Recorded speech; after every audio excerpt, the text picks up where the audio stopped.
हिसार के पास लगते गांव का एक ऐसा मामला जिसने रिश्तों के ऊपर से कहीं ना कहीं विश्वास उठा दिया। एक 14 साल का लड़का जो कल शाम को 4 बजे गायब हो जाता है। उसकी फोटो प्लस उसकी जितनी भी डिटेल्स थी पूरी सोशल मीडिया के ऊपर सर्कुलेट की जाती है, सभी ग्रुप्स में, सभी व्हाट्सएप ग्रुप्स के अंदर भेजी जाती है कि कहीं पर भी अगर ये बच्चा मिल जाए तो इसकी खबर जो है कृपया करके दिए गए नंबर पर दी जाए।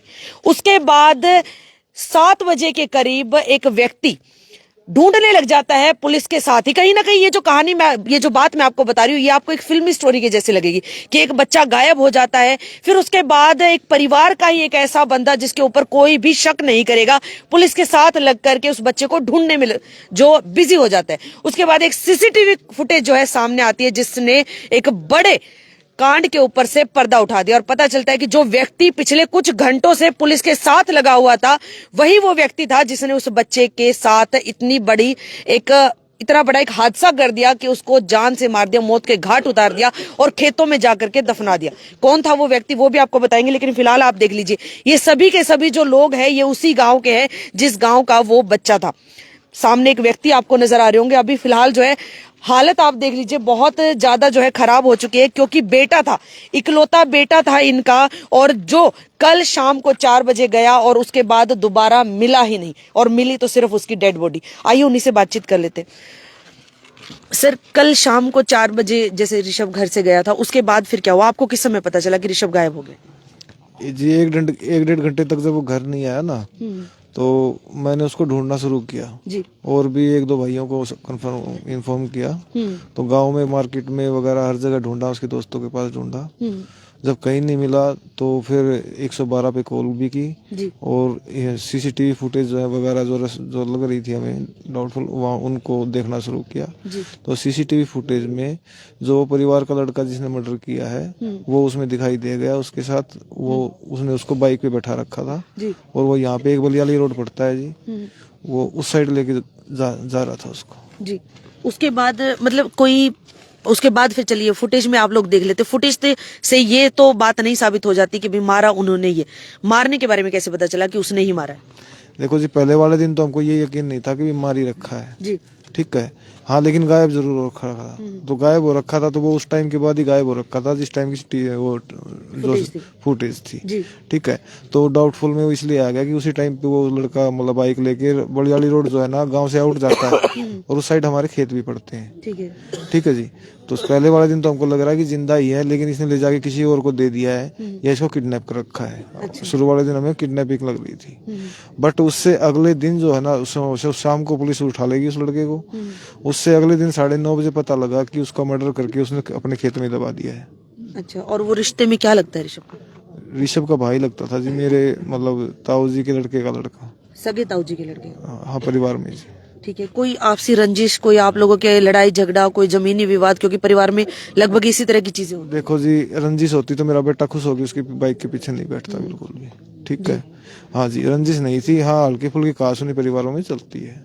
हाँ जी, तो हल्की फुल्की कहासुनी थी। हाँ, बट कि मेरा बेटा भी वे दो भाई हैं। जो लड़का जिसने मर्डर किया उसका नाम हरिओम है और छोटे का नाम आनंद है जी। तो उन दोनों से मैं भी बोल लिया करता था, मेरा बेटा भी अच्छी तरह बोल लिया करता था। ऐसी कोई बात नहीं थी भी ज्यादा रंजिश वाली। अब पुलिस किस तरह की कार्रवाई कर रही है? पुलिस कोई कार्रवाई नहीं कर रही है जी। पुलिस को वो एक लड़का वो दिया, वो हमने ही बता के दिया है, हमने ही उठवाया उसको, हमने ही फुटेज वगैरह खंगाल के बताई थी। उसके बेस पे पुलिस उसको लेके गई थी और पुलिस की वेरिफिकेशन वगैरह में उसने बताया। फिर सुबह जाके भी मैंने मर्डर किया है और यहाँ दबा रखा है। बट उसके बाद जो मर्डर जितने घिनौने टाइप से किया गया है और जिस तरीके से किया गया है ना, जितनी बुरी तरह किया गया है, वो एक आदमी का काम नहीं, एक से ज्यादा आदमी का काम है। लेकिन पुलिस ने उसके अलावा और कोई क्लू नहीं निकाला है किसी भी आदमी का कि सेकंड पर्सन और कौन था या थर्ड पर्सन और कौन था। तो अभी फिलहाल ऋषभ की डेड बॉडी डेड बॉडी यहीं पे है जी। और ये डेड बॉडी हमने इसीलिए नहीं हमने दाह संस्कार किया क्योंकि पुलिस ने मुजरिमों को पकड़ा नहीं अभी तक। और हमारी डिमांड यही है जी कि पुलिस है ना, जो भी दोषी हैं उसके, उनको गिरफ्तार किया जाए। मैंने उसके घर वालों के नाम भी दे रखे 5 आदमियों के एप्लीकेशन में, बट पुलिस ने उनके खिलाफ भी कार्रवाई नहीं की। वो भी हमारे सामने 5 बजे यहाँ से घर के ताला लॉक लगा के भाग गए यहाँ से। हाँ जी। 7 बजे का प्रशासन आया हुआ मैम यहाँ पे, लगभग 5 घंटे होने को हुए हैं, उन्होंने एक बंदे को भी गिरफ्तार नहीं किया है। अगर वो एक बंदे को भी गिरफ्तार कर लेते तो हमें संतुष्टि हो जाती, भाई पुलिस कोई कार्रवाई कर रही है। पुलिस तो इस मामले को दबाना चाहती है, पता नहीं किसके दबाव में, पैसा लिया या किसी पॉलिटिकल आदमी का हाथ है, पता नहीं क्यों। हमें न्याय नहीं मिलता जब तक यहाँ से उठेंगे नहीं। पुलिस प्रशासन के पास कल सुबह तक का टाइम है, अगर वो हमें हथियारों को पकड़ लेती है तो ठीक है, नहीं तो आशी से भिवानी मार्ग, आशी तोशाम रोड, हो सकता है आशी से हिसार रोड, सभी जाम कर देंगे जब तक हमें न्याय नहीं मिलेगा। ऋषभ के अलावा परिवार में और कौन कौन? ऋषभ के अलावा जी उसकी छोटी बहन है एक, मम्मी पापा है, पीछे खड़े, यहीं खड़े, मम्मी पापा दादा दादी हैं। हाँ जी। जी आप क्या लगते हैं? बुआ लगती हूँ मैं उसकी। जी तो क्या कहना चाहेंगे, जिस तरह से मतलब परिवार के ही एक व्यक्ति ने बच्चे की जान ले ली, तो और अब परिवार जो है पूरा का पूरा गायब भी है। हाँ, तो क्या कोई पहले से कोई आपकी इनकी कोई कहा सुनी या फिर कोई नहीं, बात कोई ऐसी? कहा सुनी नहीं है, कोई बातचीत ही नहीं है। चलिए तो देख लीजिए, अभी जो ये गाड़ी आपको नजर आ रही है, इसी गाड़ी के अंदर ऋषभ की डेड बॉडी भी है, और साथ के साथ परिवार में जिस तरह से बताया जा रहा है कि वो चचेरा भाई था, जिस व्यक्ति ने एक छोटे से बच्चे की जान ले ली, वो उसी का चचेरा भाई था। और ये जो घर आपको नजर आ रहा है, ये ऋषभ का घर है, और सामने जो दूसरा घर मैं आपको दिखाना चाहूंगी, जिसके ऊपर वो डिश की आपको छतरी भी नजर आ रही होगी, वो घर उस व्यक्ति का है जिसने उस बच्चे की जान ले ली। अगर कसूर की बात करें तो उस छोटे से बच्चे का कोई कसूर भी नहीं था, बल्कि उसने तो उसके ऊपर विश्वास भी किया, तभी वो उसके साथ बाइक के ऊपर बैठ करके चला भी गया। और इस तरह की जो ये फुटेज जब सामने आई, तब जाके पता चला कि उस बच्चे का जो मर्डर है वो उसी के चचेरे भाई ने किया।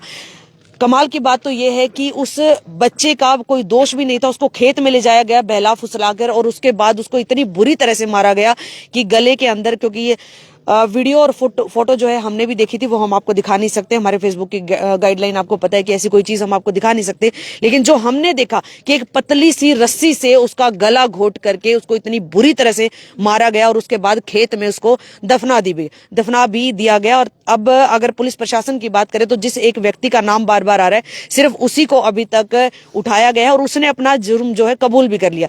लेकिन परिवार के लोगों का कहना है कि ये एक अकेले व्यक्ति का, जिसका नाम हरिओम है, उसका काम नहीं है, और भी लोग उसके साथ मिले हुए थे जिन्होंने इस पूरे घटनाक्रम को अंजाम दिया है, लेकिन उनके खिलाफ पुलिस कोई कार्रवाई नहीं कर रही, ना ही कोई और नाम जो है निकलकर सामने आ रहे। फिलहाल हरिओम को तो अरेस्ट कर लिया गया है, लेकिन अब साफ तौर पर परिवार के लोगों का ये कहना है कि जब तक ऋषभ के जो गुनहगार है उनको पकड़ नहीं लिया जाएगा, तब तक उसका दाह संस्कार नहीं किया जाएगा। इसी तरह से रोड जाम रखा जाएगा, और कल तक का समय, अगर कल तक पुलिस प्रशासन कोई भी कार्रवाई नहीं करती है तो फिर जितने भी रोड है आसपास के लगते हुए जो हाईवेज हैं उनको भी जाम कर दिया जाएगा। ये पूरा का पूरा गांव, जितने भी लोग आप देख पा रहे हैं, ये सभी के सभी लोग जमालपुर गाँव के हैं। अभी फिलहाल हम जमालपुर गाँव में, सॉरी, कौन कौन से गाँव से हैं सर?